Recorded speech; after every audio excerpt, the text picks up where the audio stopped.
Hello, everyone. Happy Friday. Well, for Friday, we have an amazing topic called Spirituality 101. In this times of COVID, when things are again shutting down, we need spirituality more than. Joining me is Laura Saltman from Hollywood, California.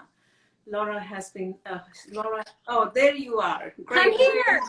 Hi there. We figured it out. I'm so glad. I didn't know that my app wasn't updated. I'm so sorry. That's okay. That's okay. Well, great to see you, and yeah, happy Friday. Thank you. Same to you. See, things happen and you figure it out. So I was just introducing you to our viewers. You are a Hollywood healer, mindfulness, meditation, and metaphysical teacher. You're author of a lot of spiritual guidebooks. Anything else you'd like to add before we get started with the Spirituality 101? Yeah, well, I just joined the team at Wellness Coach, which is an app for mindfulness and meditation and all the things that you just spoke on. I also work for a company called Well World TV. And so just like you, I'm trying to put conscious content into the world in as many places as possible and get people to live a happy, healthy, mindful, spiritually based life. Amazing, amazing. Let's talk about a little bit about your personal journey, if you don't mind sharing with us. I mean, you have been on the red carpet of Hollywood, from there to becoming a healer. What happened? Well, let's see. I'll tell the short version of a long story, but my dream was always to be a red carpet reporter, to be in Hollywood, to interview celebrities, and I worked very hard to get there. And then I had been there for about 14 years, and then some tragic circumstances happened in my life where I had lost my brother to cancer, and then my dad to suicide, and some other things had gone on, miscarriages and divorces, and just it was like I was being buried under the rocks. Yeah. And I just had to take a step back from that career and find myself again and find a way out of my grief and sadness and depression. And so I left where I was working at Access Hollywood and spent a couple of years working mostly on me. And through that, because I was working with different life coaches, spiritual life coaches, mediums, meditation gurus, it just transformed me into a completely different version of myself. That's fascinating. So why do you think spirituality is so important, especially nowadays? I think it's important. I mean, I think if you feel called to it, I think it's for a reason. I think you're ready to go seeking a different way. It's not for everybody, and I completely understand and recognize that, and everybody has their own journey to take. But the reason I'm so passionate about it is I know that it helped me. I know that it transformed my life both personally and professionally. And Yeah. so I want, you get to a place in your life where you want everybody to be happy, where you want the world to heal, where you just want to see good in the world. And that's where I'm at. So as best as you possibly can be, I think spirituality can help with that. So what are the key building blocks? I mean, let's say if someone, like you said, you were working for Access Hollywood, from there you incorporated spirituality into your life and of course into day-to-day routine as well. So what were the building blocks that you started incorporating in yourself to become a spiritual person? Well, I was just talking about this with somebody today. It's not a Band-Aid. Spirituality is not a Band-Aid. It's a slow IV drip. Like it is, drip, drip, drip. And with every drip, you're filling up your cup, it's like the cup is either half full or half empty. And the more you fill it up with things like mindfulness and meditation, journaling, contemplation, walks in nature, working with life coaches, reading books, finding webinars that speak to you, the more that you allow those drips in, the happier and lighter you will become. So for me, the building blocks really started, the first thing was recognizing that there is a source greater than us that is outside of us, but also inside of us as well. So we've got the power outside of and the power inside, and then figuring that out and working with that. And so for me, I started with a spiritual life coach. So she helped me understand that. And then I was reading books that spoke to me. I mean, probably 10, 20, 30 books I've read. And then I started, it's like every time you find something, you decide that you want to do more. And so those really helped me understand a little bit more about who I was. And then I always say to people that it really is the most important book you will write in your life is the one or the most important book you'll read in your life is the one you write. And that doesn't mean just writing a book. It means you're journaling. It means writing poetry, whatever it is that's creative in you, because the truth of everything lives inside of you. And you can read things and you can work with a counselor, but when you go seeking the answers for yourself and you find them, that's when the magic happens. That's when you begin to change. So I'm a big fan of journaling for that reason. I'm a big fan of meditation in whatever format that works for you. It's our beingness. It's instead of doing, constantly being busy, it's spending time in you, spending time getting to know you on a deeper core level. Internal introspection of yourself. So what would be, let's talk about a typical day, for you actually, I think that would be the perfect example for all of us. Okay, so I'm going to tell you this. I actually would have a completely different answer for you as Laura, this person, but I'm going to come from my 4 books. I've written 4 books called The All. And so there is actually in my next book that's coming out next year, there's actually a whole chapter on Spirit's schedule. So how can we be living our life? So their schedule is very different than my schedule, but their schedule is essentially waking up with gratitude, waking up, spending some time in intention and connecting to whatever, that outside and inside of you is, that higher self introspection, as you said. I love that word. It's doing that for 5-10 minutes. Then it's getting up and eating a healthy breakfast, recognizing and understanding that you can't put poisons and toxins in your body. You really have to eat from Mother Earth. So, I try to eat as plant-based as I possibly can. Then it's doing a little Tai Chi or some yoga or anything like that, meditation. Then spending time on whatever you do for work mindfully. So going into your work, whether you work at a job or whether you're an entrepreneur or whether you're a mom or whatever you're doing that's work, it's spending time mindfully there. Then eating again, healthy lunch so that you're, putting good stuff in your body. Then again, going back into a little 10-minute quiet practice of meditation or intention writing, whatever that, looks like for you. Then going back to a couple hours of your mindful work, making sure you take pauses while you're working to take time for you. And then having a nice little, like Ayurveda. I love Ayurveda. So, the tea time, having a little tea, having a little light snack, and then reading a book that speaks to you, going for a walk in nature, anything that, again, you're in your beingness.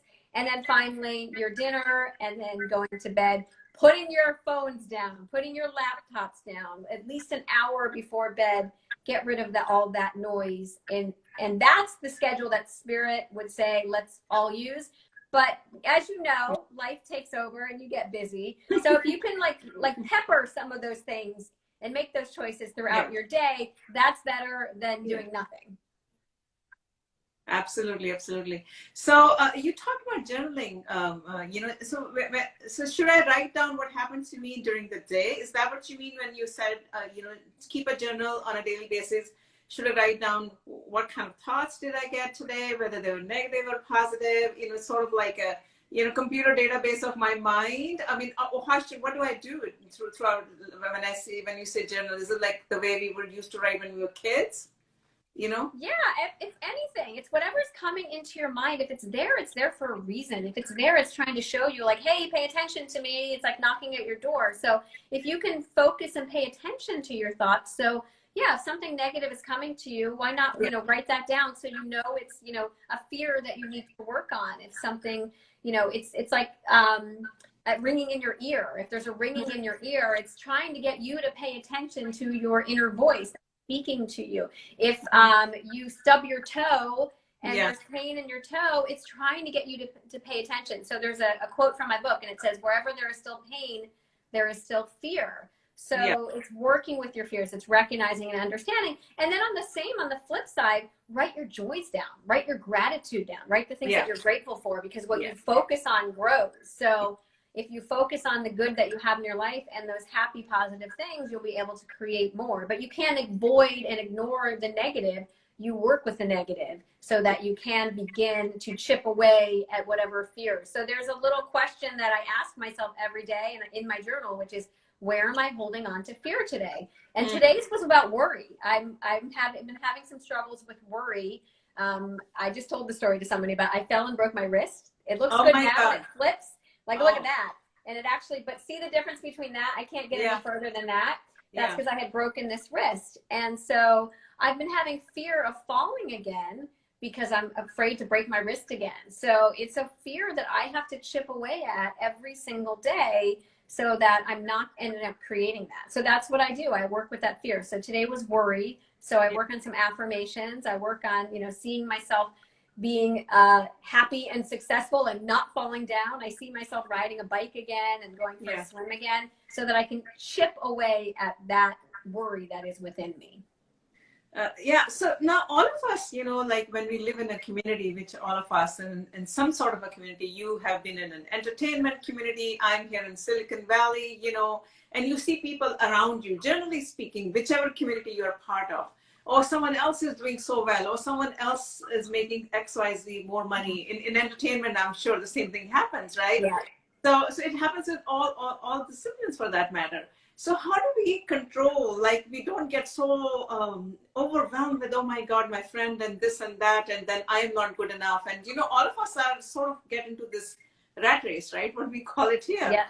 How do you control those feelings? I think that happens to all of us, right? Yeah, it's that comparison and competition and thinking like, because one of the sort of life driving themes that we're all working on this planet is value and worthiness. Are we worthy enough to be the thing that we say we want to be and have the things that we say we want to have? And so those are simply fears, pain points for you to recognize and notice that when you are in judgment or when you are in competition, that's a pain point for you. That is for you to notice that you are not valuing yourself, that you are not valuing who you are and what you bring to the table, because we each have our own individual spark, right? And our own gift and our service that we bring to the world.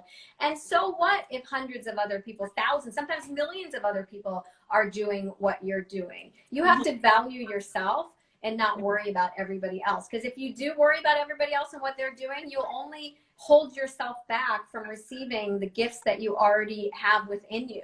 If I listened to that little voice inside my head that said, oh, there's too many people doing this and there's too many people doing that and I'll never be successful, I would never be successful. I never would have gotten to where I have gotten as an entertainment reporter and even in the wellness industry if I didn't squash that voice. And going back to what I said earlier, it's a daily process. It's a daily drip of knowing I am worthy, of working on that from the inside so that I can manifest on the outside. So if you spend your whole time scrolling on Instagram and thinking that person has more followers than me, and that person has more money, and that person has more nice, then you know what? You are depleting your piggy bank basically, rather than adding to your piggy bank. So that's really it. And if you use that sort of visualization of like every time you have that negative thought and you think of that piggy bank, what are you doing? Are you taking out money from your piggy bank, or are you putting money in your piggy bank?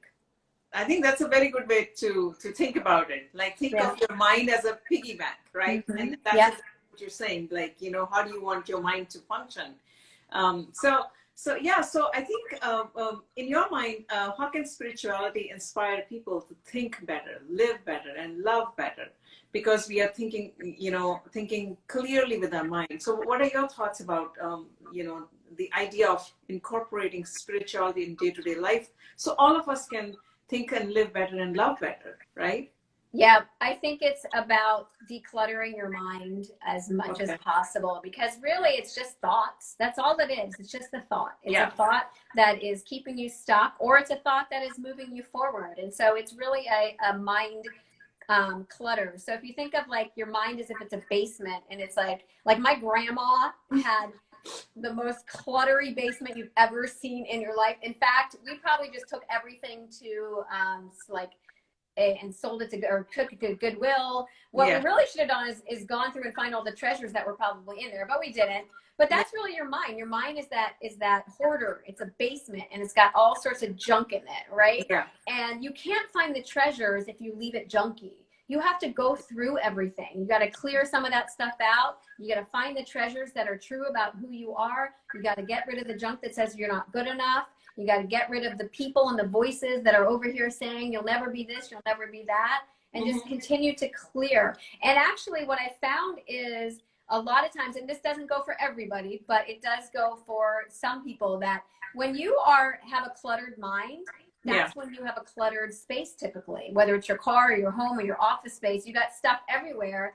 And that's a calling to you to start to declutter everything. And as you start to declutter your mind, you will start to find that you don't want to hold on to things. And so I would really tell people, if you want to live that joyful life, then start to declutter all of the things that are inside your mind, all of the things that are holding you back in life from being your great, perfect, beautiful self.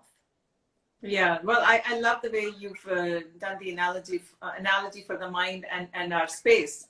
You know, cluttering of our mind would be cluttering of our spaces, you know, our living spaces where we live in. So you start cleaning it up over the holidays and your mind should also start cleaning it up at the clean same your time. mind closet and clean your regular closet. They go hand in hand. It's true. It's true. It's very true. You know, I feel very happy when I see something dirty and my mind is not functioning properly, and I clean it up and I'm like, oh, it feels good, you know? Yeah. Yes, people make fun of me because my house is so like perfect, and it has, I cannot stand magazines. I don't like anything on the countertops. I like it completely clean. And then every once in a while when I'm busy and I'm in my, like, I do this and I do this and I do this, I don't make my bed. There's things, and I get like agita where I'm like, oh my God, I got to clean this up. And so it goes with me. Like when I'm busy, I don't have time. And when I'm taking me time, I just want my nice, quiet, clean space. Yeah. All right. So one more question. What are the tools to find our inner voice? We'll be talking about our inner voice quite a bit. So maybe you talk about that in one of your books. So how can we get started to start finding that inner voice on a daily basis, like what you're talking about? Well, your inner voice is always speaking to you, but it's speaking to you from two languages. And one is the language of lack and limitation, and one is the language of love. So you have to decide which voice you're going to listen to. And it's not so much about finding your inner voice as it is about making sure that you understand which side is it coming from so you can decide. So anything that is a calling from love is quiet and soft, and it's like your greatest cheerleader ever telling you you are worthy, you are amazing, you can create that beautiful life that you want, you can do anything you want. And then the lack and limitation inner voice is being like, you're not good enough, there's too many people, that person's better than you, they have a nicer car than you. That's this voice over here like, no way, not happening. And then the voice over here, that is that inner voice that is trying to get you to recognize and understand truth. So the way to really work on opening that voice so that you hear it and recognize that is to pay attention.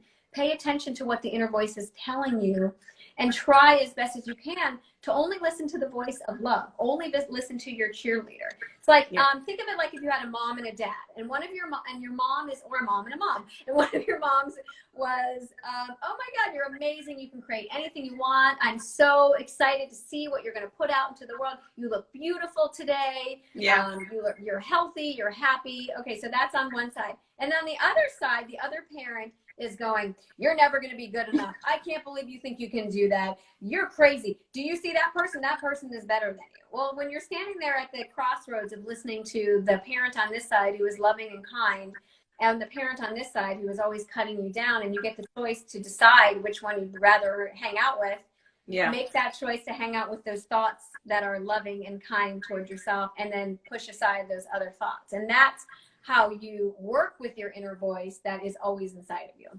And it's constant talking to yourself, constantly telling your mind, listen to the positive part of it, not the negative part of it. Yes. Yep. Exactly. That's what I do. And that's a process that I go through on a consistent daily basis. And I've been working on it. And I will tell you, because I've been there, and I promise that as you do that work, then there's less of the negative Nelly and more of the positive Polly over here. So, and then as soon as negative Nelly comes back, it's just that call to remember that there's still work to do. When you still have those negative thoughts, there's just more work to do, and to just keep doing it and show up as often as you can for that work, because that's what will change you. It's consistency. Consistency is so important when it comes to spirituality, and that's what I definitely want to leave you with.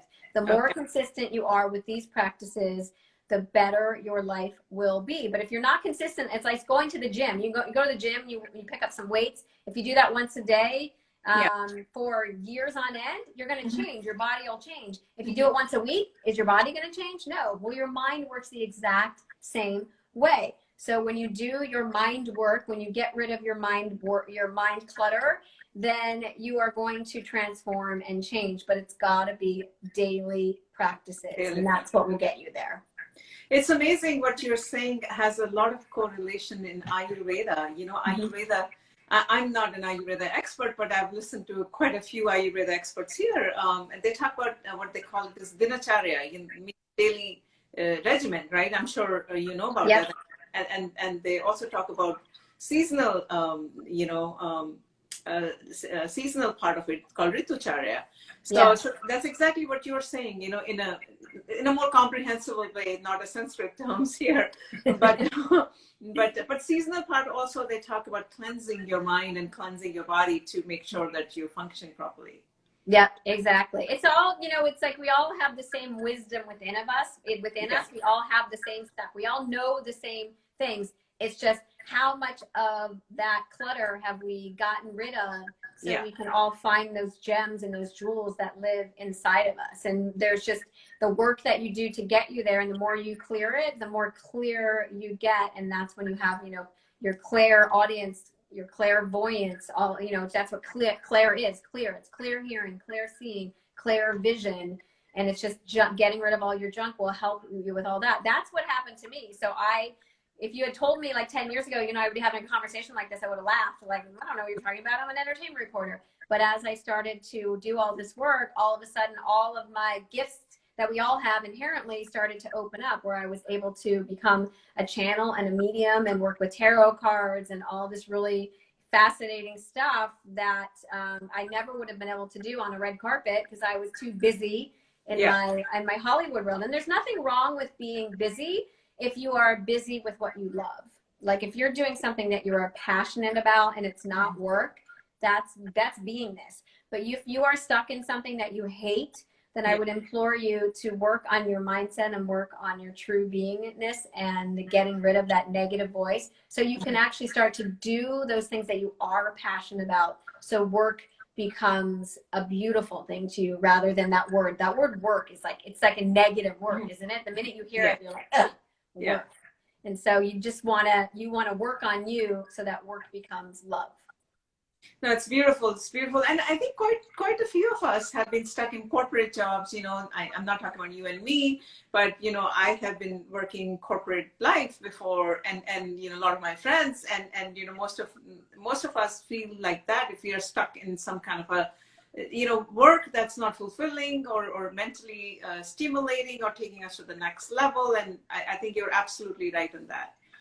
And you can do both at the same time. You can do that work and honor your commitment to the company or whatever you're doing. You can honor that's part of your journey, but at the same time, working on your vision of what you really truly want to create next. So I would never say to somebody like, leave your job. Like if that gives you fear, don't do that.